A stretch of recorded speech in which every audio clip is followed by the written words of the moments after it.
네, 이제 다 함께 자리에서 일어나셔서 사사기 20장 17장부터 35절까지의 말씀을 교독하도록 하겠습니다. 사사기 20장 17절부터 35절까지의 말씀입니다. 네, 제가 먼저 읽겠습니다. 베냐민 자손 외에 이스라엘 사람으로서 칼을 빼는 자의 수는 40만 명이니 다 전사라. 이스라엘 자손이 일어나 베델에 올라가서 하나님께 여쭈어 이르되 우리 중에 누가 먼저 올라가서 베냐민 자손과 싸우리이까 하니 여호와께서 말씀하시되 유다가 먼저 갈지니라 하시니라. 이스라엘 자손이 아침에 일어나 기브아를 대하여 진을 치니라. 이스라엘 사람이 나가 베냐민과 싸우려고 전열을 갖추고 기브아에서 그들과 싸우고자 하매 베냐민 자손이 기브아에서 나와서 당일에 이스라엘 사람 2만 2천 명을 땅에 엎드려뜨렸으나 이스라엘 사람들이 스스로 용기를 내어 첫날 전열을 갖추었던 곳에서 다시 전열을 갖추니라. 이스라엘 자손이 올라가 여호와 앞에서 저물도록 울며 여호와께 여쭈어 이르되 내가 다시 나아가서 내 형제 베냐민 자손과 싸우리이까 하니 여호와께서 말씀하시되 올라가서 치라 하시니라. 그 이튿날에 이스라엘 자손이 베냐민 자손을 치러 나아가매 베냐민도 그 이튿날에 기브아에서 그들을 치러 나와서 다시 이스라엘 자손 18,000명을 땅에 엎드려뜨렸으니 다 칼을 빼는 자였더라. 이에 온 이스라엘 자손 모든 백성이 올라가 베델에 이르러 울며 거기서 여호와 앞에 앉아서 그 날이 저물도록 금식하고 번제와 화목제를 여호와 앞에 드리고 이스라엘 자손이 여호와께 물으니라.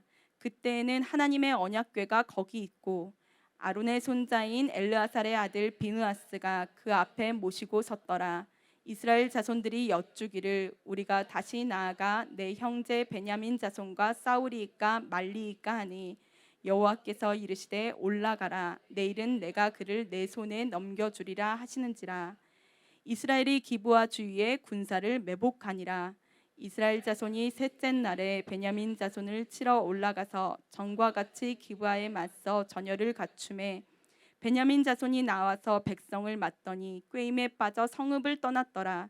그들이 큰 길 곧 한쪽은 베델로 올라가는 길이요 한쪽은 기브아에 들로 가는 길에서 백성을 쳐서 전과 같이 이스라엘 사람 30명 가량을 죽이기 시작하며 베냐민 자손이 스스로 이르기를 이들이 처음과 같이 우리 앞에서 패한다 하나 이스라엘 자손은 이르기를 우리가 도망하여 그들을 성읍에서 큰 길로 꿰어내자 하고 이스라엘 사람이 모두 그들의 처소에서 일어나서 바알 다말에서 전열을 갖추었고 이스라엘의 복병은 그 장소 곧 기브아 초장에서 쏟아져 나왔더라.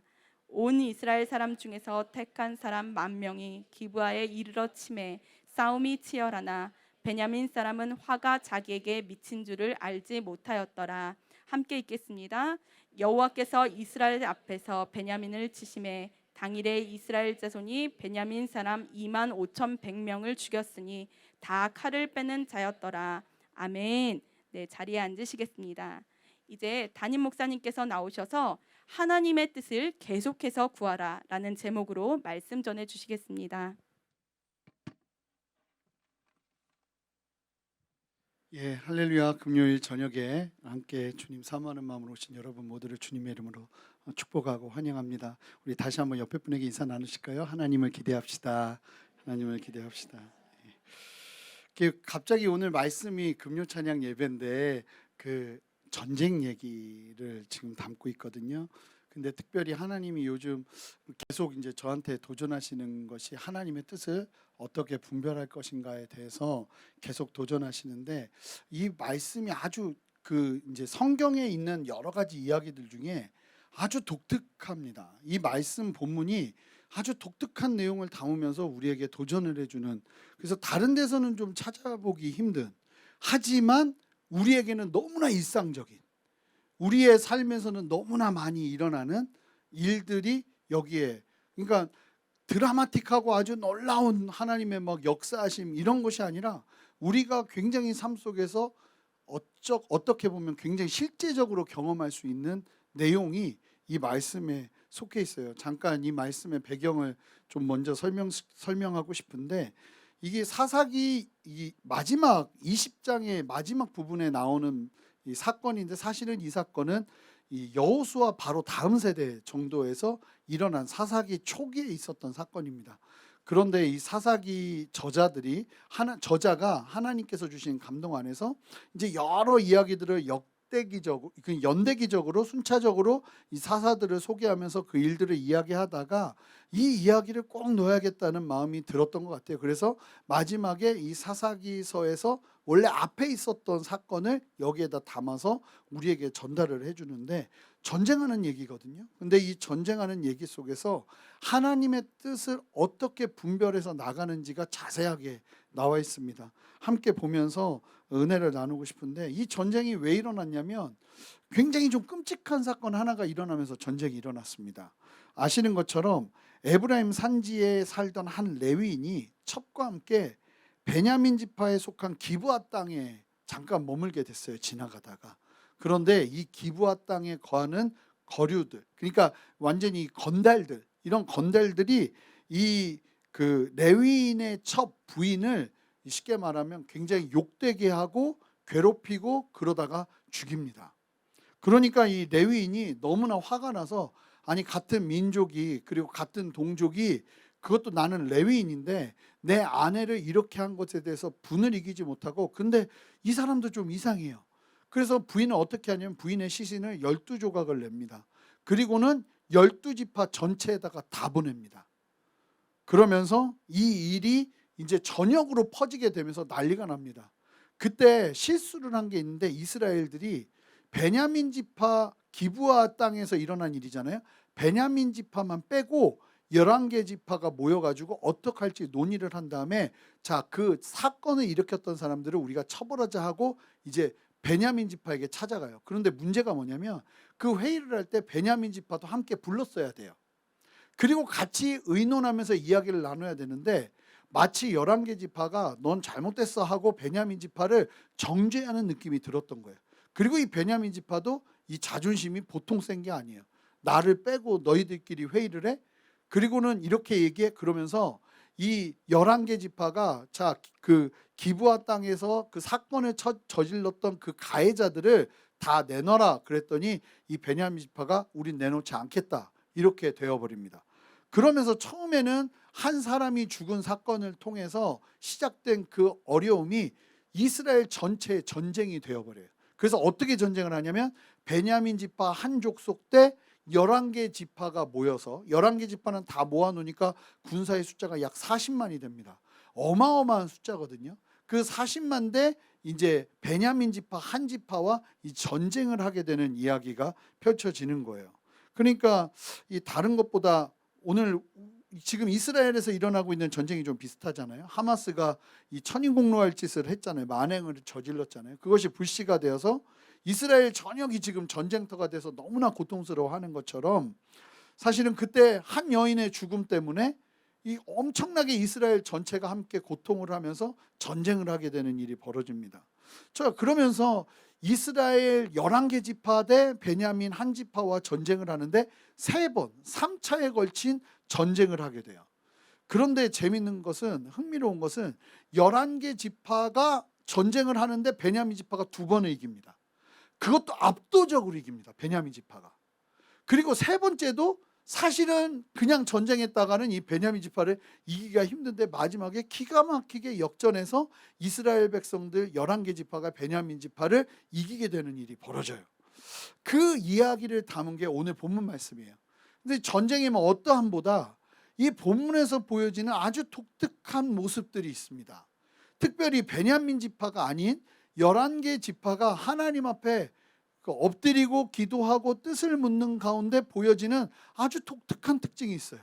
이 말씀을 함께 보면서 오늘 우리가 함께 하나님 앞에서 우리가 어떻게 하나님의 뜻을 구하고, 어떻게 결과적으로 여러 상황들, 우리가 원치 않는 상황들을 만났을 때 어떻게 하나님 안에서 그 상황들을 이겨내야 할 것인가 하는 부분들을 함께 말씀 가운데 보면서 은혜를 나누는 시간 되었으면 좋겠습니다. 이게 제가 한 달에 한 번씩 금요 찬양 예배 때 설교를 하는데, 삼위가톨과 여기가 분위기가 너무 달라요.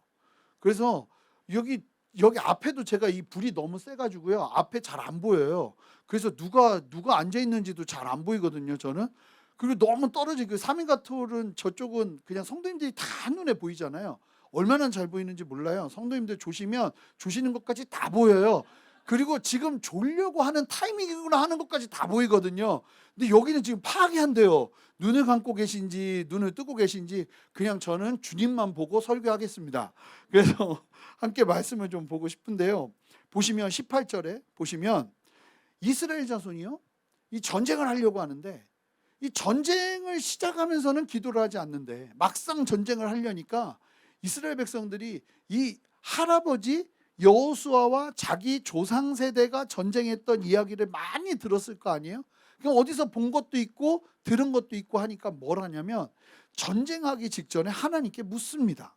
자, 18절 말씀 한번 보여주시면 함께 읽어보겠습니다. 읽겠습니다. 시작. 이스라엘 자손이 일어나 베델에 올라가서 하나님께 여쭈어 이르되 우리 중에 누가 먼저 올라가서 베냐민 자손과 싸우리이까 하니 여호와께서 말씀하시되 유다가 먼저 갈지니라 하시니라. 이 베냐민과 첫 번째 전투를 하러 가기 전에 이스라엘 11개 지파가 자신들이 다 결정을 해놓고 이제 싸우려니까 하나님께 허락받는 기도를 합니다. 그런데 그럼에도 불구하고 놀라운 건 하나님이 응답을 하세요. 이스라엘 백성들이 어떻게 전쟁해야 됩니까? 그럴 때 하나님께서 응답을 하시면서 뭐라고 말씀하시냐면 다 11개 지파 중에 제일 강력한 지파, 싸움하면은 제일 잘하는 지파가 어디냐면 유다 지파예요. 그래서 여호수아가 이제 땅을 분배하고 나서도 제일 힘든 아낙 자손들이 있는 헤브론 산지를 취하는 사람들이 유다 지파잖아요. 하나님께서 얘기를 하세요. 유다 지파가 먼저 가라. 유다 지파가 먼저 싸우도록 하라는 거예요. 그래서 1차 전쟁이 유다 지파의 정예 부대가 싸우기 시작합니다. 그래서 그런 유다 지파를 하나님께서 먼저 올려 보내시는 거예요. 하나님께서 말씀하시는 거죠. 그러니까 사람들은 다 그 음성을 듣고 하나님의 뜻을 듣고 어떤 생각이 들었을까요? 야, 하나님이 응답을 하셨으니까 이기게 하시지 않을까 하는 생각이 들겠죠. 그렇게 유다 지파를 내세워서 쉽게 말하면 가장 강력한 우리들 중에 싸움을 제일 잘하는 사람을 내세워서 전쟁에 임하는데 40만에 10의 1이 나갔다고 그래요. 그러니까 4만 명이 나간 거죠. 4만 명의 군대 유다 지파가 나가서 싸우는데 베냐민과 싸우는데 어떤 결과가 이제 벌어지냐면 당일 전쟁에서만 2만 2천 명이 베냐민에 의해서 죽게 됩니다. 그러니까 4만 명이 나갔다가 절반이 죽어서 돌아오게 된 거예요. 하나님이 말씀하셨어요. 유다 지파 나가라고 하셨어요. 그런데 결과가 어땠냐면 졌어요. 쉽게 말하면 철저하게 패한 겁니다. 하나님께서 말씀하시고 하나님께서 응답하셔서 전쟁에 나갔는데 패한 거예요. 그러면 여러분이라면 어쩌시겠습니까? 난리 나지 않겠어요? 하나님 이게 뭐예요? 이렇게 묻고 따지지 않겠어요? 그런데 그 다음에 이스라엘 백성들의 행동이 놀라운 게 뭐냐면요. 이스라엘은 다시 그러고 졌잖아요. 2만 명이 죽어서 돌아왔잖아요. 그럼 굉장히 당황스러운 상황이에요. 이게 펼쳐진 거거든요. 그런데 이스라엘 백성들이 다시 또 뭘 하냐면 스스로 용기를 내서 전열을 갖추고는 하루 종일 2만 2천 명의 사상자를 내고서도 그날이 저물도록 하나님께 울며 기도합니다. 그냥 원망하는 게 아니라 그냥 울며 기도하는 거예요. 주어진 상황에. 그리고는 하나님께 뭐 하냐면 또 묻습니다. 자, 23절 보시면 이스라엘 자손이 올라가 여호와 앞에서 저물도록 울며 그날 패하고서 너무 당황스러우니까 그냥 우는 거예요. 올라가서 하나님 앞에. 여러분 기도도요 그냥 우는 것도 기도예요. 그냥 너무 힘들잖아요. 그냥 우세요. 하나님 앞에요 그냥 마음을 쏟아놓고 내 감정을 드러내는 것도 기도예요. 한마디 나오지 않아도 상관없어요. 그냥 울기만 해도 기도일 수 있는 거예요. 지금 이스라엘 백성들이 2만 2천 명이 죽어나가고 나니까 너무 당황스러워서 그저 하나님 앞에 산에 올라가서 웁니다. 그렇게 울며 여호와께.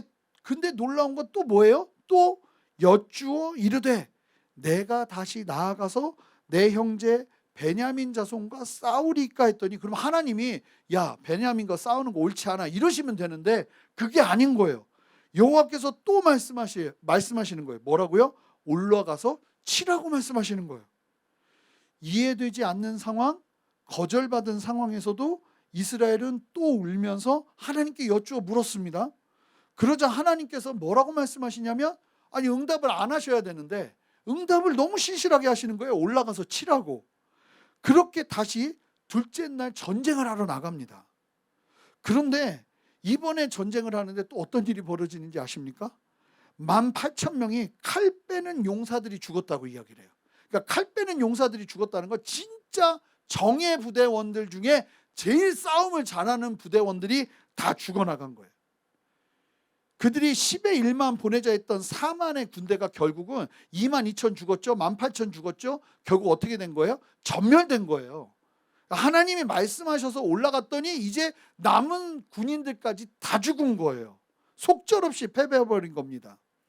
가장 강력한 군대 유다의 지파를 내세우며 시작했고, 자신들의 군사들 중 분명 가장 강한 4만 명을 내세웠고, 하나님께서 올라가라고 말씀하셨는데 응답하셨는데 두 번 다 졌어요.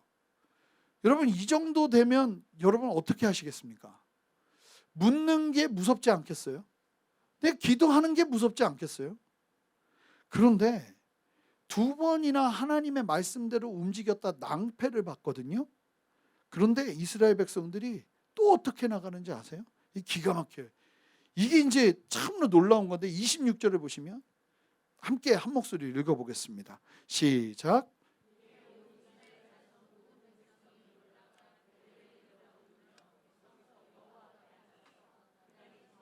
금식하고 번제와 화목제를 여호와 앞에 드리고. 여러분 자 보세요. 거뜬하게 이길 줄 알고 기세 등등하게 시작한 전쟁에서 하나님의 응답까지 가지고 나아갔는데 두 번이나 심각한 패배를 당하자 이스라엘 모든 자손들이 난 이제 하나님께 묻지 않을래 이러지 않고 모두가 이번에는 그냥 산이 아니라 베델로 올라갑니다. 그리고는 이스라엘 백성들이 뭘 합니까? 날이 저물도록 금식을 하기 시작합니다. 여러분, 이스라엘 금식은요, 특별히 이런 상황은 개인적인 위기나 나라의 민족적인 위기일 때 행하는 금식, 목숨을 걸고 하나님 앞에 기도하는 거거든요. 두 번이나 하나님 말씀대로 움직여서 패했는데 하나님께 원망하는 것이 아니라 오히려 이스라엘은 하나님 앞에 처음 마음과 달리 보다 진실하고 진정성 있게 나아가기 시작합니다. 재밌는 사실이 뭐냐면요, 처음에는 그냥 나가는 것, 싸우는 것, 내가 이기는 것에만 초점이 맞춰져 있는 이스라엘 백성들이었어요. 그러니까 그걸 위해서 묻는 거예요, 하나님께. 내가 이겨야 되니까, 내가 성공해야 되니까, 내가 성장해야 되니까, 내가 반드시 승리해야 되니까 하나님의 뜻이 필요해서 물었어요. 그리고 하나님이 응답하셨어요. 그런데 응답하시는 과정에서 하나님의 응답 속에서 실패가 경험됐어요. 하나님의 응답 속에서 실패가 두 번이 경험되고 나니까 이스라엘 백성들에게 어떤 모습이 보이냐면 우리가 뭐가 잘못됐는지를 보기 시작해요. 우리가 뭐가 부족한지를 보기 시작해요. 우리의 태도에서 뭐가 문제인지를 보기 시작한다는 거예요. 참 놀라운 것이 하나님 앞에 물으면서 나아가는데 계속 패하는데 이 물으면서 나아가면서 패하는 상황 속에서 하나님의 백성들이 온전해지기 시작한다는 거예요. 그러더니 세 번째 전쟁을 앞두고는 뭐 하냐면 오히려 이스라엘은 하나님 앞에서 처음 마음과 달리 보다 진실하고 진정성 있게 금식하면서 하나님의 뜻을 구합니다. 자신들이 잘못과 실수들이 그제서야 보이기 시작하면서 금식까지 하면서 하나님 앞에 회개하는 거예요. 여러분, 번제를 드렸다고 해요. 속죄의 의미가 가장 강한 게 번제예요. 자, 지금 이스라엘 백성들이 갑자기 올라가 가지고 번제를 드렸다는 건 무엇을 의미하는 거냐면 우리가 뭔가 잘못했다는 것을 보기 시작했다는 거예요. 우리가 어떤 문제가 있다는 것을 보기 시작했다는 거예요. 그러니까 하나님 앞에 회개하는 시간을 가진 거예요. 번제는요, 회개의 의미가 아주 강력한 제사거든요. 이 번제를 드리기 시작하는 거예요. 그리고는 하나님께 화목제물을 드립니다. 참된 속죄와 헌신, 그리고 하나님과의 관계를 회복하는 단계로 나아가기 시작하는 거예요. 그러니까 철저하게 자신들의 죄를 보기 시작하고 연약해져 있는 자신들의 영적인 타락을 보기 시작하고 하나님 앞에 그 부분을 철저하게 번제를 지내면서 회개를 해요. 그리고는요, 하나님과의 관계를 회복하기 시작합니다. 화목제를 드리기 시작하는 거예요. 참된 속죄와 헌신, 그리고는 하나님과의 관계가 회복되는 단계로 나아가는 겁니다. 처음 전쟁의 실패 때는 울다가 끝났어요. 그리고 다시 묻죠. 왜냐하면 그 다음에도 나에게는 성공이 중요한 거예요. 근데 하나님이 그 상황 속에서 응답하지 않는 게 아니라 응답하시면서 그들을 실패로 이끄십니다. 그런데 그 실패로 이끄시는 걸음 속에서 실패를 경험하면 나가 떨어져야 되는데, 하나님 앞에 물었던 하나님의 백성들이 나가 떨어지는 게 아니라 오히려 어떻게 되기 시작한다는 거예요? 온전하게 되기 시작한다는 거예요. 거듭되는 전쟁의 실패에서 비로소 자신들의 죄를 보기 시작하고 하나님 앞에 온전하지 못했던 자신들의 모습을 보기 시작하는 거예요. 뿐만 아니에요. 하나님께 물으며 나아가는 것도 아주 달라졌어요. 자, 27절 28절 보세요. 자, 그전에는 그냥 묻잖아요. 하나님, 내가 나가야 됩니까? 안 나가야 됩니까? 이거밖에 없어요. 내가 성공해야 되는데 하나님 나한테 힘 주셔야죠. 이거밖에 없어요. 그런데 두 번의 실패를 하나님의 뜻 가운데서 경험하고 나니까 이스라엘 백성들이 묻는데 태도가 바뀌어요. 태도가. 자, 27절 28절 여러분의 목소리로 읽어주세요. 시작.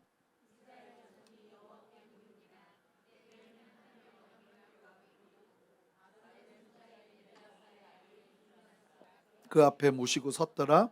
이스라엘 자손들이 여쭈기를 우리가 다시 나아가 내 형제 베냐민 자손과 싸우리까 말리까 하니 여호와께서 이르시되 올라가라. 내일은 내가 그를 내 손에 넘겨주리라 하시니라. 하나님께 그냥 묻지 않죠. 그냥 필요에 의해서 단순하게 묻는 것이 아니라 실로에 있던 언약궤까지 가지고 와서 베델에 두고 이 언약궤를 아론의 손자이면서 엘르아살의 아들 비느하스가 그 앞에 모시고 서 있는 겁니다. 그러니까 나중에 이 엘르아살은 여호수아와 함께 하나님을 섬기던 인물이거든. 그 아들이라고 하니까 이제 1세대가 지난 사람들이라고 보면 되는 거예요. 그러니까 2세들, 정착한 세대들이죠. 정착과 한 세대가 지난 시점이라고 보는 거예요. 여하튼 대제사장 비느하스가 언약궤를 모시고 번제와 화목제를 드리고 난 후에 즉 하나님 앞에 합당한 모습으로 이들이 준비되기 시작해요. 자신들의 죄를 뉘우치고 하나님과 화목제를 드리며 관계를 회복한 후에 법궤, 하나님의 임재를 상징하는 법궤를 모시고 그렇게 하나님께 간구하기 시작합니다. 그러자 하나님께서 말씀하십니다. 뭐라고요? 올라가라고. 내일은 내가 베냐민 지파를 너희 손에 넘겨주겠다고. 참 이게 중요한데요. 하나님은요 정확하게 말씀하시는 분이에요. 자, 처음 두 번째는 하나님이 어떻게 말씀하셨죠? 올라가라고만 하셨어요. 자, 올라가서 승리할지 실패할지는 모를 일이에요. 자, 그러니까 그 갈등하면 안 되는 거예요. 이게 한 가지 예를 들면 저 사람이 그 막 내 영혼의 단짝이냐고 막 기도를 하는 거죠. 근데 기도하는데 하나님이 막 감동을 주시는 거예요. 저 사람이 너의 사람이다. 뭐 결혼까지는 아니고 네가 사귀는 게 옳다. 만약에 이런 마음을 주셔서 사귀는데 헤어진단 말이에요. 그러면 많은 사람들이 하나님의 음성이 뭐지 하고 헷갈려하고 힘들어해요. 근데 그런 게 아니라는 거예요. 하나님은 사귀라고만 했지 결혼까지 인도하신다고는 안 하신 거예요.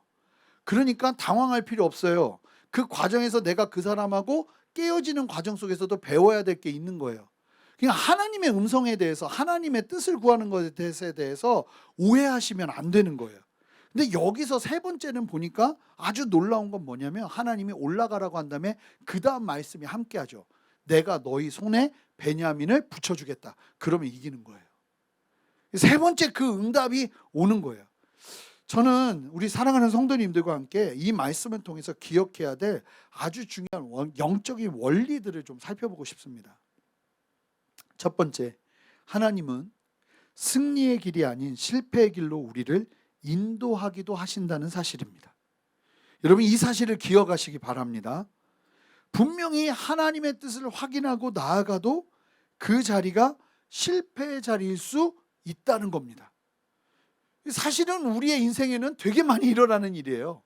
근데 성경에는 하나님의 뜻을 구하고 나갔을 때 대부분 성공하고 승리하고 잘 되는 것들만 보니까 우리 안에 무조건 공식이 있어요. 하나님이 나에게 뜻을 보여주시면 무조건 성공할 거라고 보는 것이죠. 여러분 그렇지 않아요. 사실은 오늘 본문이 아주 일반적인 일이에요. 하나님이 우리에게 말씀하셔도요, 때로는 우리가 실패할 때가 있습니다. 아멘하기는 싫지만 그래도 실제로 그렇다는 거예요. 하나님의 뜻을 확인하고 나가도 그 자리가 실패의 자리일 수 있다는 겁니다. 너무나 중요한 거예요.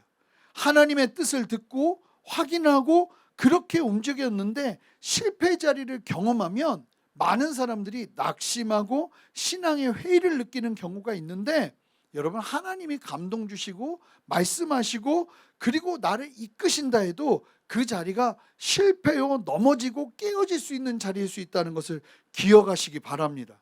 그럼 두 번째, 우리가 기억해야 될 중요한 메시지가 뭐냐면, 하나님의 뜻에 순종하고도 실패했다면 다시 하나님께 기도하는 것을 멈추지 말아야 한다는 겁니다. 사람들은 그러고 나면 포기합니다. 아니 19은 포기합니다. 제가 봐도 기도해도 소용없네요. 저에게도 막 찾아와서 막 따지듯이 묻습니다. 도대체 내가 뭘 잘못했는지 모르겠어요. 그런데도 묻습니다. 아니 내가 하나님의 뜻을 따라 순종했는데 왜 이런 일이 일어나는 겁니까? 그런데 성경에서 이런 걸 이야기해 주고 있어요. 하나님의 뜻을 따라가도 실패할 수 있다는 것을 우리에게 말해주고 있다는 거예요. 그러면 제가 드릴 수 있는 솔루션은 무엇이겠습니까? 그래도 계속 기도하십시오입니다. 만약에 기도하다가 주님 앞에 머물고 씨름하다가 움직였는데 실패했다면 그 자리는 진짜 실패 자리가 아니에요. 실패는 과정일 뿐이에요. 할렐루야. 여러분 그 사실을 믿으시기 바라요. 하나님 앞에서 순종하고도 실패했다면 여러분 그때 다시 기도하는 것을 놓치지 마시기 바랍니다. 그냥 실패했으면 그 자리에서 무조건 주의 전으로 오세요. 그냥 우세요. 기도하세요. 하나님 앞에 또 다시 물으셔야 돼요. 다시 기도하는 것이라는 거예요. 이스라엘의 실패는 말이 실패지요. 여러분 4만 명이 죽었습니다. 4만 명이. 유다 지파 중에 가장 강력한 군인들이 다 죽었으면 그 가족들이 몇 명이겠습니까? 이 끔찍한 일입니다. 실패라고 말하기도 무서울 정도로 큰 아픔과 고통이었어요. 그럼에도 이스라엘은 그런 실패 속에서 하나님께 묻고 또 묻습니다. 우리가 실패해도 또 머물러야 하는 자리는 오직 하나님 앞인 줄 믿습니다. 그리고 여러분 기억하시기 바랍니다. 만약에 내가 하나님 앞에 그렇게 기도하고 간구하면서 나갔는데 실패를 경험한다면 그 실패는 우리를 온전하게 할 겁니다. 반드시 온전하게 할 거예요. 여러분 실패를 경험하는데 이스라엘 백성들이요, 이 사람들이 영적으로 굉장히 타락한 세대예요. 이 세대가 한 세대가 지났는데도 레위인도 영적으로 이 레위인도 깨어있지 못하고 자기 억울하다고 부인을 시신을 그렇게 훼손해가지고 말도 안 되는 짓을 하잖아요. 그리고는 막 갈등하고 일어나는데 완전 세상 방법으로 싸웁니다. 세상 방법으로 싸우고 세상 방법으로 갈등하고 그렇게 난리를 다 펴놓고는 뭐 하냐면 갑자기 전쟁해야 되는데 그 과정에서는 하나님께 기도 한 번도 하지 않고 자기들 성정을 따라서 무조건 움직이던 이스라엘 백성들이 전쟁을 앞에 두고는 기도를 한 거예요. 그러니까 하나님이 그 기도하는 이스라엘 백성들을 보면서 뭘 하고 계시는 거냐면 이스라엘 백성들 전체를 온전하게 이끌고 계시는 거예요. 여러분 그러니까 잊지 마셔야 되는 게 뭐냐면 기도의 자리를 놓치지 않는다면 여러분들은 안전한 거예요. 설사 여러분들이 실패한다 할지라도 내가 기도의 자리를 놓치지 않고 있잖아요. 그러면 그 자리가 안전한 자리라는 사실을 기억하시기 바랍니다.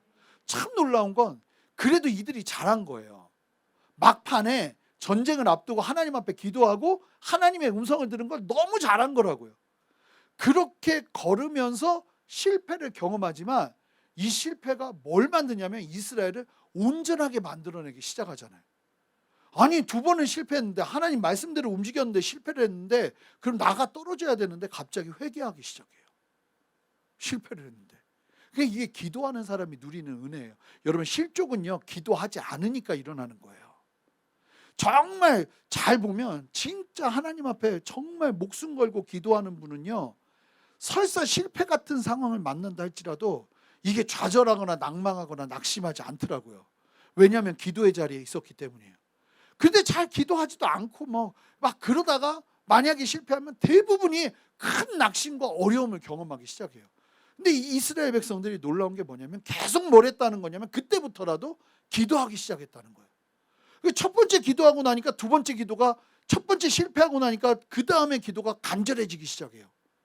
그리고 두 번째 실패하고 나니까 그 다음부터는요, 자기들을 돌아보기 시작해요. 혹시 우리 안에 잘못된 것은 없나?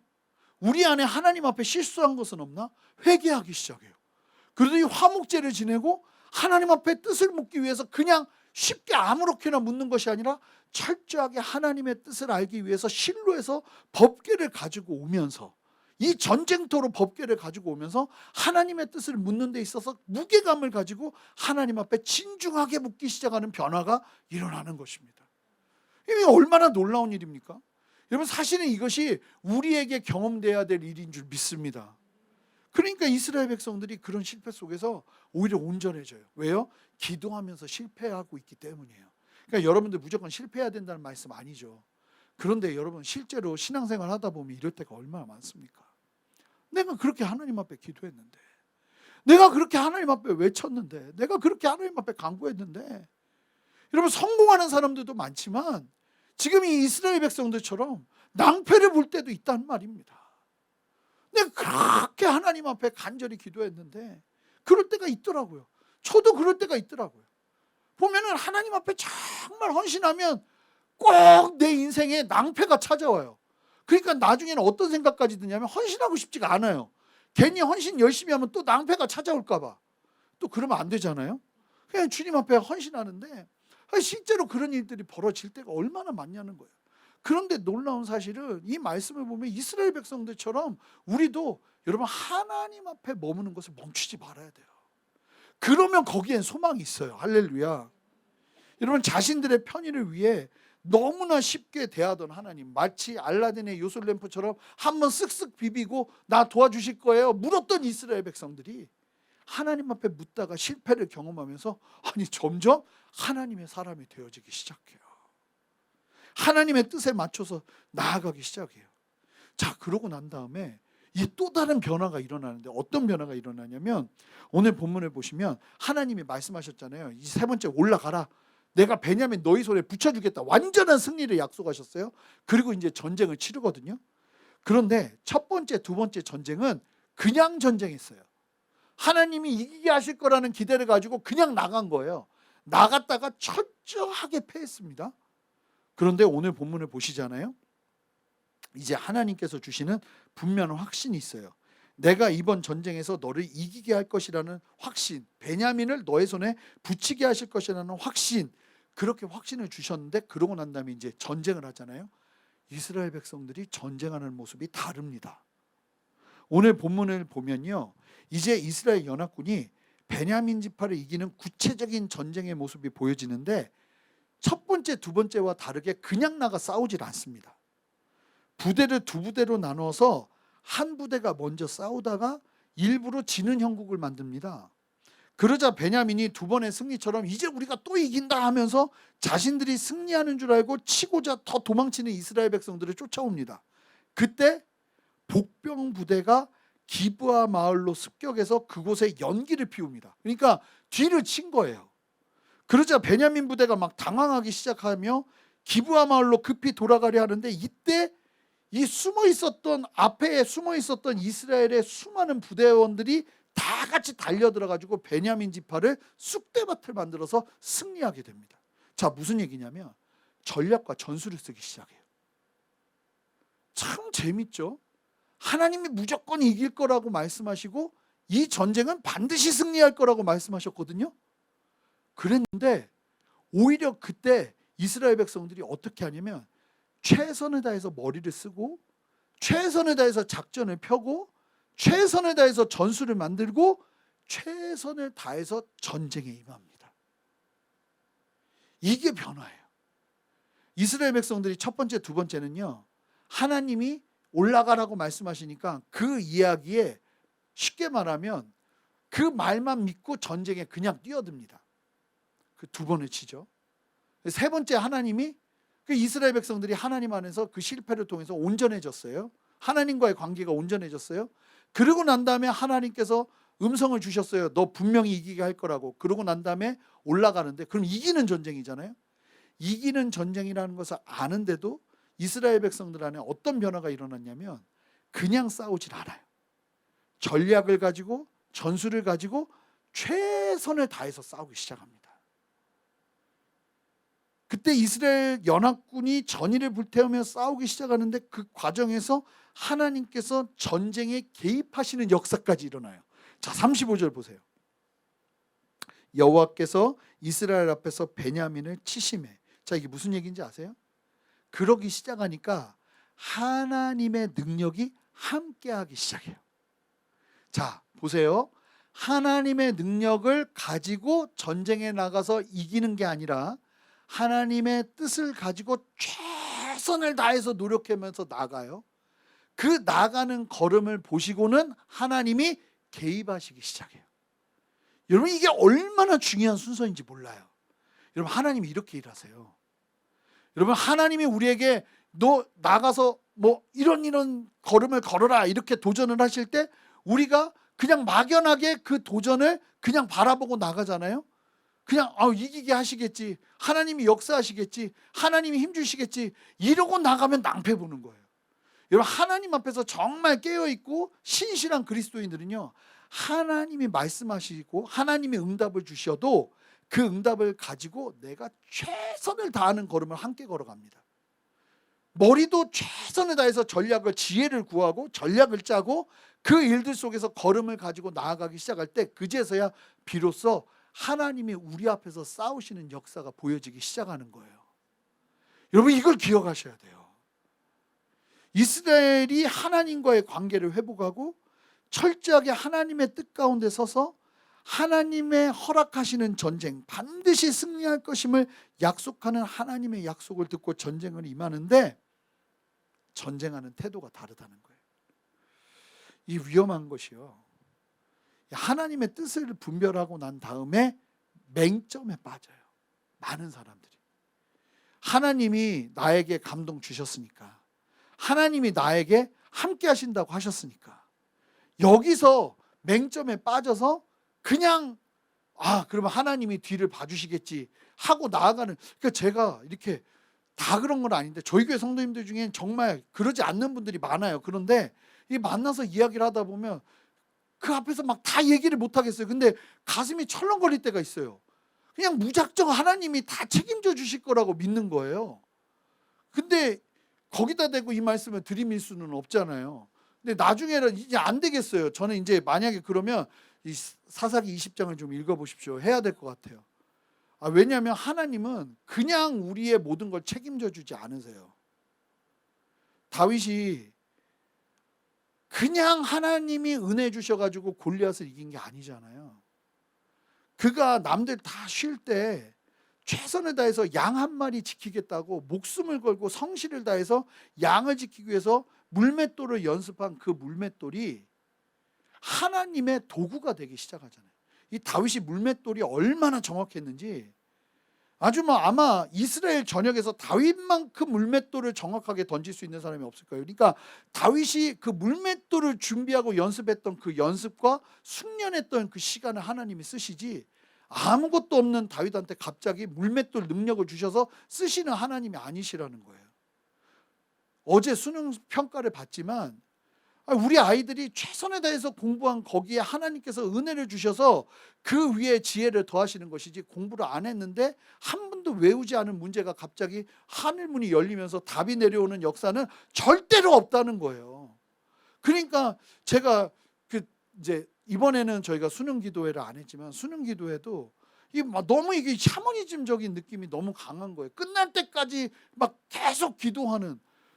그러면 우리가 기도한다고 걔가 갑자기 생각나고 이런 게 아니잖아요. 이제는 만약에 수능 기도를 하면 오전에만 기도할 거예요. 그냥 그 아이들 축복하면서 하나님, 그 아이들의 걸음이 이것이 계기가 되어서 하나님의 뜻 가운데 온전하게 주님 경외하면서 설 수 있게 인도해달라고 그 기도 함께 하면서 정말 건강한 기도하고 마쳐야겠다 싶은 생각이 너무 많이 드는 거예요.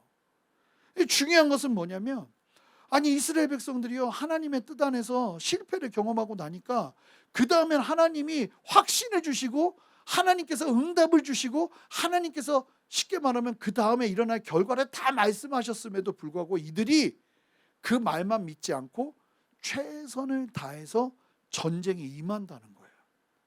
여러분 이것이 하나님의 뜻을 구하는 우리의 삶인 줄 믿습니다.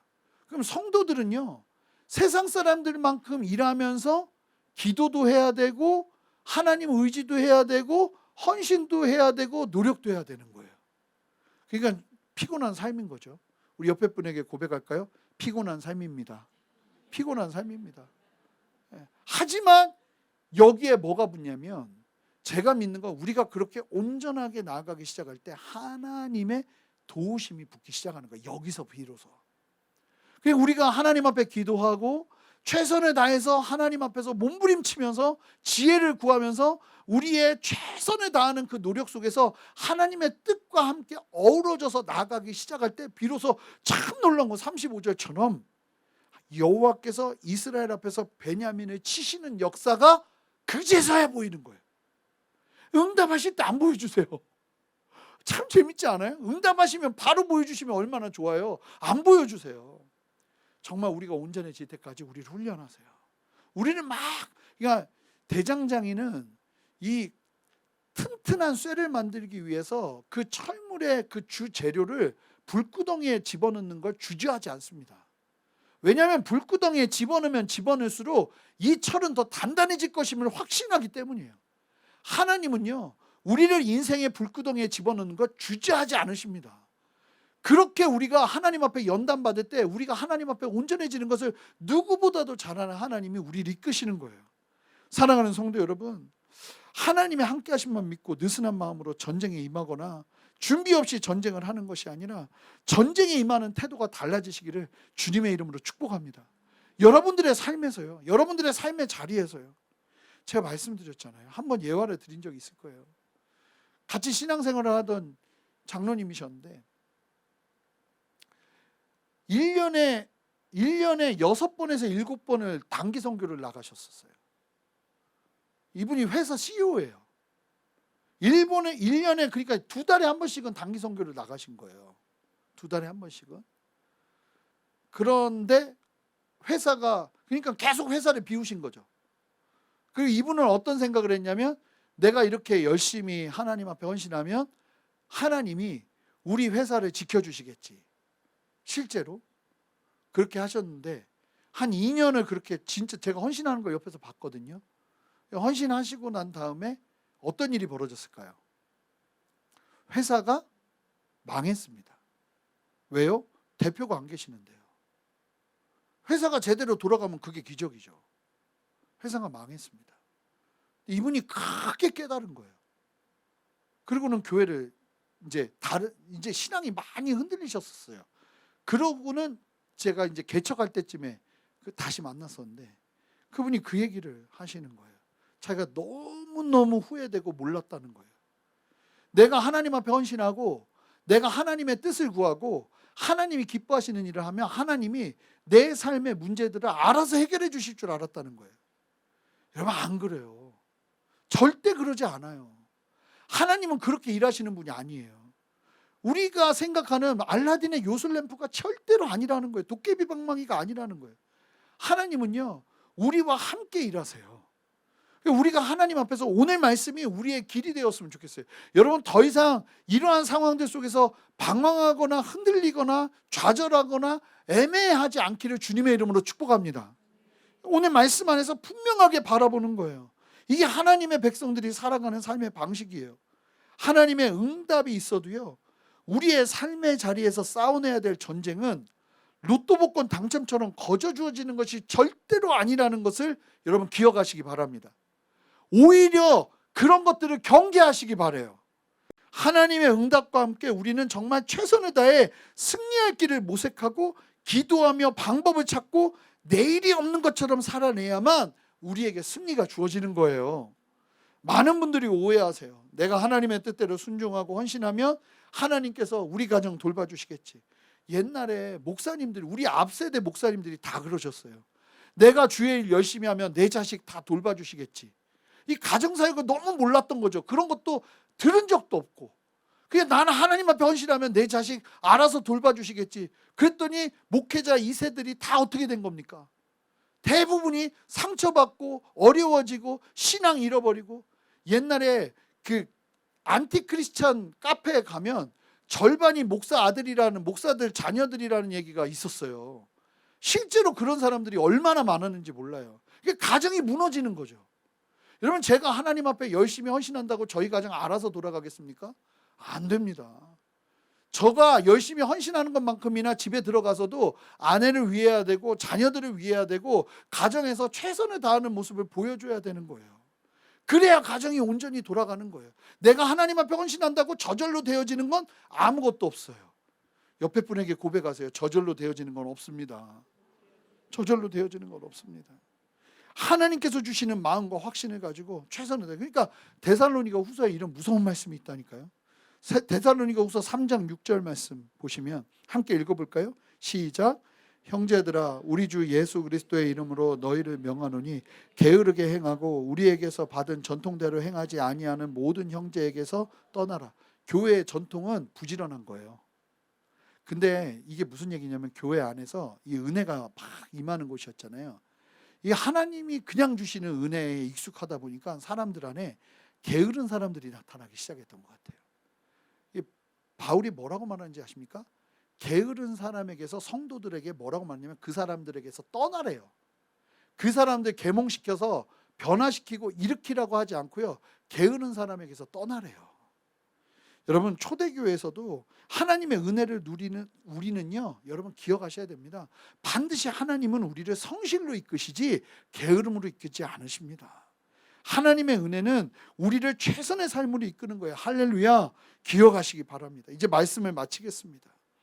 하나님께 기도하며 걸은 걸음 속에서 내가 다른 모습, 내가 기대하는 것과 다른 모습과 결과로 실망하고 계신 분들이 계신다면 이 말씀을 의지하면서 다시 하나님 앞으로 나아가는 저와 여러분 되시기를 바랍니다.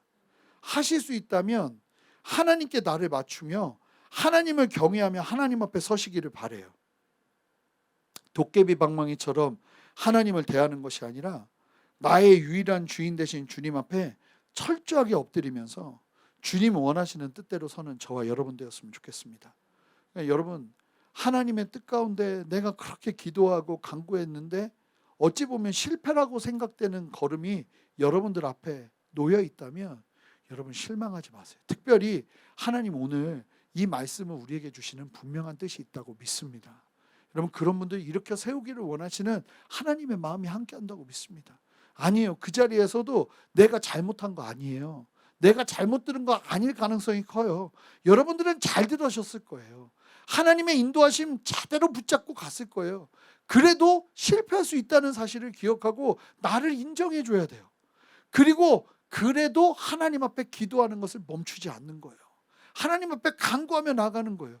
그러면서 여러분, 점점 나를 돌아보는 은혜가 우리에게 임해야 될 줄 믿습니다. 그렇게 서잖아요. 그럼 주님께서 역사하시고 은혜를 베푸세요. 그런다고 우리가 방심하면 안 돼요. 하나님 앞에서 최선을 다해서 살아가는 삶을 살아내는 것입니다. 우리 다 같이 일어서시겠습니다.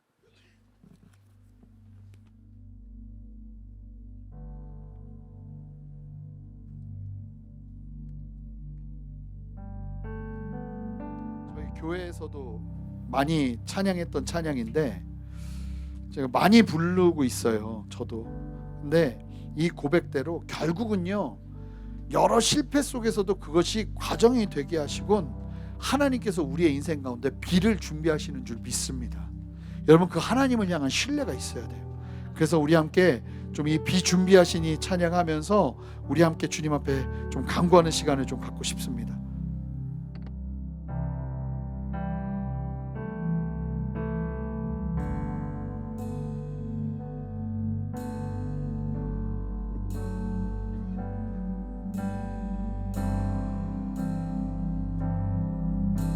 우리 함께 고백합니다. 우리 주는 위대하며 우리 주는 위대하며 늘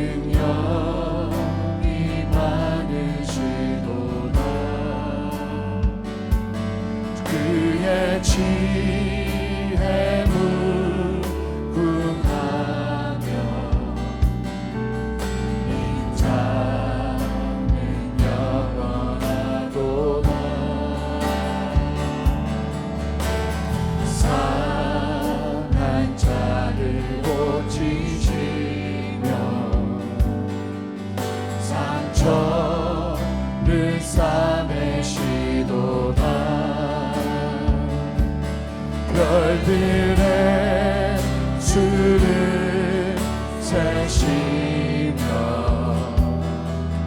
이름을 붙이셨도다. 우리 함께 고백합시다. 그가 구름으로 하늘을 덮으시며 땅을 위하여 비 준비하시니. 고백합시다. 예루살렘아 여호와를 찬송할지어다. 내 하나님을 감사함으로 그 앞에 나가며 주임제 앞에 경배해. 고백합니다. 우리 주는 위대하며 능력이 많으시도다. 그의 지혜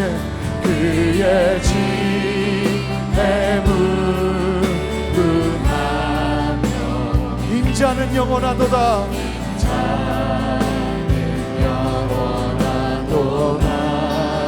상한 자를 고치시며 상한 자를 고치시며 상처를 싸매시도다. 별들의 수를 세시며 이름을 붙이며. 우리 함께 두 손을 들고 하나님을 의지하며 나갑시다. 그가 구름으로 하늘을 덮으시며 땅을 위하여 비 준비하시니. 예루살렘아 예루살렘아 여호와를 찬송할지어다. 내 하나님을 감사함으로 그 앞에 나가며 주님께 앞에 경배해.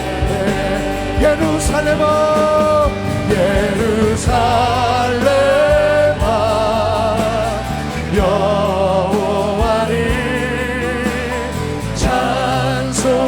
찬송할지어다. 내 하나님을 감사함으로 그 앞에 나가며 주임제 앞에 경배해. 예루살렘아 예루살렘아 여호와를 찬송할지어다. 내 하나님을 감사함으로 그 앞에 나가며 주임제 앞에 경배해. 주는 존귀하신 분. 할렐루야. 주는 존귀하신 분. 만물 주께 나와 만물 주께 나와 주께 돌아가니 영광 받으소서. 주는 존귀하신 분. 주는 존귀하신 분. 할렐루야. 주는 존귀하신 분. 만물 주께 나와 만물 주께 나와 주께 돌아가니 영광 받으소서. 우리 함께 선포합시다. 주야로 기도의 양 올라가네. 주야로 기도의 양 올라가네. 주야로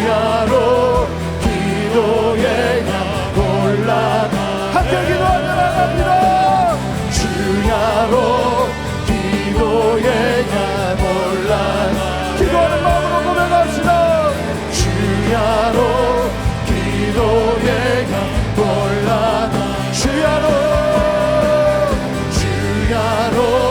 기도의 강 올라가네 주야로 기도의 강 올라가네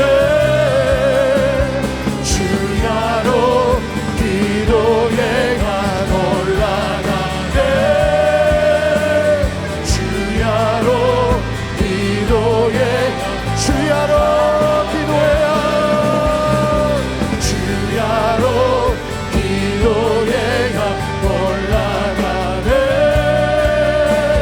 주야로 기도의 강 올라가네 주야로 기도의 강 올라가네 주야로 기도의 강 올라가네. 여러분 이 시간 기도하며 나아가기를 원하는데 다른 무엇보다 여러분 기도했다면 간구했다면 하나님 앞에 간구하며 걸었던 걸음이라면 그 과정에서 일어나는 그 어떤 것도 여러분 하나 버릴 것이 없음을 믿음으로 선포하며 나가기를 바라요. 우리 함께 기도하며 나갈 때 하나님 내가 이스라엘 백성들처럼 포기하지 않고 주님 앞에 기도하며 나아가는 영성이 있기를 원합니다. 아버지 앞에 올 수 있는 영성이 있기를 원합니다. 하나님 의지합니다. 주님 바라봅니다. 함께 두 손을 들고 주님의 이름 한번 간절히 부르며 기도합니다. 주여 주님 역사하여 주시옵소서. 함께하여 주셔서 이 시간 세우시고 온전케 하시는 주님을 볼 수 있도록 주님 은혜를 부어주시옵소서. 하나님 은혜를 보시는 주님을 찬양합니다. 말씀하시는 주님을 찬양합니다. 하나님 의지하며 나가오니 아버지와 아버지의 일들을 이루시옵소서. 아버지의 역사를 이루시옵소서. 하나님 말씀하여 주시옵소서. 아버지의 주의로 말씀하여 주시옵소서. 한 사람 한 사람이 아버지 주님 앞에 기도의 사람으로 설 수 있도록 인도하여 주시옵소서. 좌절하지 않게 하시고 낙망하지 않게 하시고 아버지 기도를 포기하지 않겠노라고 감도할 수 있는 은혜를 허락하여 주시옵소서. 아버지 이 시간이 아버지 배달이 되기를 원합니다. 이 시간이 하나님과 회복하는 시간이 되기를 원합니다. 주여 역사하여 주시고 아버지 함께하여 주시고 여러분 이 시간 이곳이 베델이 되기를 소망합니다. 여러분 잘 보시면 이스라엘 백성들이 산에서 맨 처음에 기도할 때는 그저 내가 원하는 것이 이루어지는 것만 바라보기 시작하는데 하나님의 뜻 안에서 기도하기 시작하니까 뭐합니까? 나를 보기 시작합니다. 내가 하나님 앞에 해결해야 될 것들을 찾기 시작합니다. 내가 하나님 앞에서 회복되어야 될 영역들을 찾아내기 시작합니다. 그리고 하나님 앞에 기도하기 시작합니다. 회개하기 시작합니다. 번제를 드리기 시작합니다. 화목제를 드리기 시작합니다. 특별히 이 저녁에 하나님이 그렇게 여러분들을 이곳에 부르셨어요. 이곳이 베델이 되게 합시다. 하나님 내가 주님 앞에서 회복되기를 원합니다. 혹시 회개해야 될 영역이 있습니까? 주님 앞에 철저하게 엎드리며 기도하시기 바랍니다. 하나님 내가 기도를 포기하지 않겠습니다. 기도를 놓지 않겠습니다. 하나님 나 다시 한번 온전하게 세워 주시옵소서. 이 모든 상황을 통해서 아버지 되고 안 되고의 문제 이전에 아버지 나의 영적인 상태를 온전하게 바라보며 주 앞에 서는 은혜 누리기를 원하오니 하나님 그렇게 나 붙들어 주시옵소서. 다 눈을 감고 그런 분들마다 두 손을 드시기 바랍니다. 하나님 이곳이 베델이 되기를 원합니다. 아버지여 나를 붙들어 주시옵소서. 아버지여 나를 이끌어 주시옵소서. 나를 보기를 원하오니 하나님 번제와 화목제가 일어나게 하여 주시옵소서. 함께 주님 앞에 주님의 이름 세 번 부르며 기도합니다. 주여 주여 주여. 우리 간절히 기도하며 나갑시다. 할렐루야. 주님 역사하시고 인도하여 주셔서 하나님의 마음과 하나님의 뜻을 온전하게 누리며 설 수 있도록 한 사람 한 사람 채워주시옵소서. 아버지의 마음을 나눠주시옵소서. 아버지의 뜻을 나눠주시옵소서. 하나님의 뜻이 어디 있는지 보게 하시고 아버지의 말씀 가운데 나아갈 수 있는 은혜를 허락하시기를 원하오니 주여 역사하시고 함께 하시는 주님을 찬양합니다. 주님 역사하시옵소서. 이 시간 한 사람 한 사람 세우시옵소서. 아버지의 마음으로 세우시옵소서. 주님 역사하시는 주님을 찬양합니다. 인도하시고 이끄시는 주님을 찬양합니다. 아버지 말씀하시옵소서. 아버지 이 시간 세워주시옵소서. 주님 앞에 기도하세요. 간구하세요. 여러분 회복하시기 바랍니다. 하나님 앞에 온전하게 서시기 바래요. 하나님 내가 원망하지 않겠습니다. 원망의 자리로 나아가지 않겠습니다. 원망의 기도로 나아가지 않겠습니다. 하나님 우리를 새롭게 하여 주시옵소서. 아버지의 진리로 우리를 새롭게 하여 주시옵소서. 오직 주님만을 바라보며 새롭게 하여 주시옵소서. 하나님 내가 하나님 앞에 온전해야 될 영역들 아버지는 주님 앞에서 해결받기를 원합니다. 주님이 역사하시고 인도하셔서 하나님만 바라보며 설 수 있는 은혜를 허락하여 주시옵소서. 주님이 역사하시는 주님 찬양하오니 하나님 은혜가 주시고 함께하여 주시옵소서. 주님이 인도하시는 주님을 찬양합니다. 하나님 한 사람 한 사람 세우시는 주님의 역사를 보게 하여 주시옵소서. 아멘. 주님 역사하여 주시옵소서.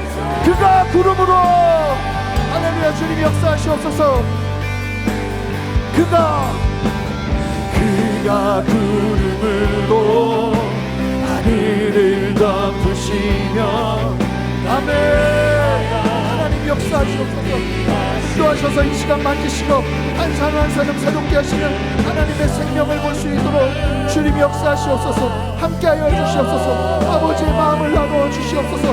두려워하지 않게 하시고 아버지 하나님 주님의 길 가운데서 믿음의 걸음을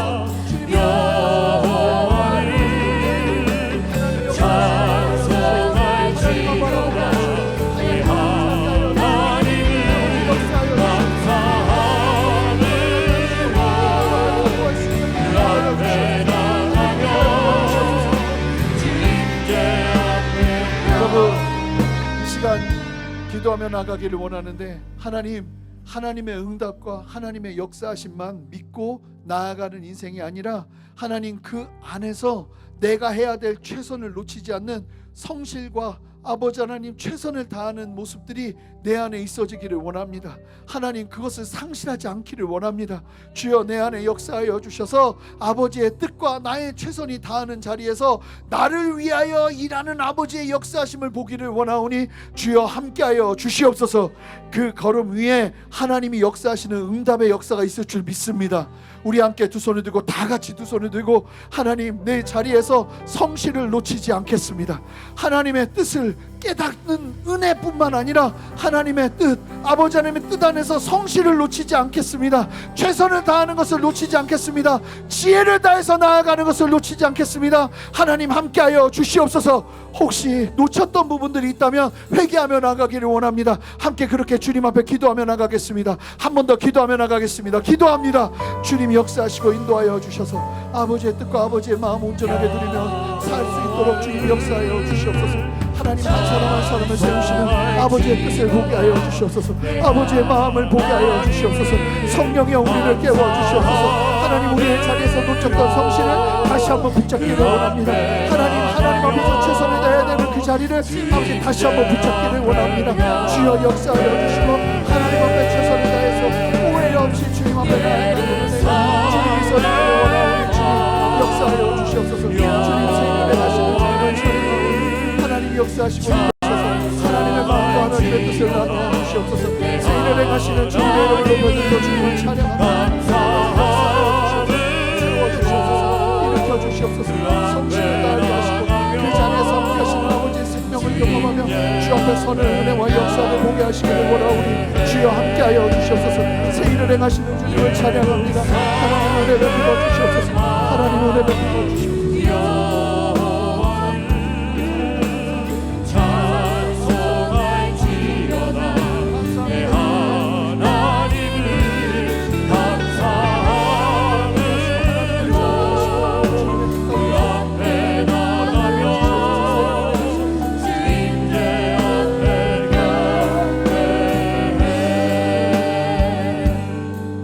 하나님 감사합니다.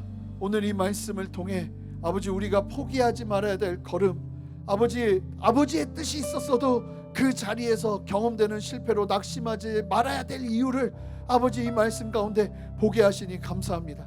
하나님 중요한 것은 하나님 앞에 기도를 쉬지 않는 것입니다.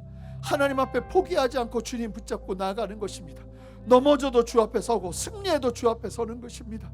아버지, 넘어지면 주 앞에서 울고 아버지, 승리하면 주 앞에서 겸손히 나아가는 것입니다. 그 은혜가 우리 모두에게 온전하게 회복되어지기를 원합니다. 하나님 역사하여 주셔서 우리의 삶의 자리에서 기도를 놓치지 않게 하시고, 하나님 결과와 상관없이 하나님 앞에 묻는 물음 앞에서 그 걸음 놓치지 않고 지속적으로 걸어낼 수 있는 은혜와 역사를 허락하여 주시옵소서. 오늘 이 저녁에 특별히 우리에게 말씀하시는 아버지 하나님의 분명한 말씀이 있다고 믿습니다. 각자에게 필요한 은혜로 역사하여 주시고 아버지의 말씀대로 도전하여 주셔서 그 안에서 기도하며 나아가는 은혜 허락하여 주시옵소서. 그렇게 새 일을 행하시는 주님 찬양하고 감사드리며 예수 그리스도 이름으로 기도합니다. 아멘. 우리 주님께 영광의 박수 올려드리겠습니다. 아멘. 축도하고 마치겠습니다. 이제는 우리 주 예수 그리스도의 크신 은혜와 아버지 하나님의 무한하신 사랑과 성령의 내주하심과 교통하심과 신실한 역사하심이 오늘 말씀을 기억하며 주님의 진리 안에서 믿음으로 담대히 하나님의 뜻을 이루어드리는 믿음의 걸음 끝까지 걸어내며 끝까지 승리하는 걸음, 아버지 하나님 실패 속에서도 주님 앞에 기도하는 걸음 걸어내며 승리하기를 소망하는 함께 예배하는 모든 성도들의 머리 위에, 가정 위에, 직장 위에, 삶의 모든 터전 위에, 순전한 교회와 이 땅의 모든 교회들과 이 나라와 온 열방 위에 이제로부터 영원토록 함께 하시기를 간절히 축원하옵나이다. 아멘.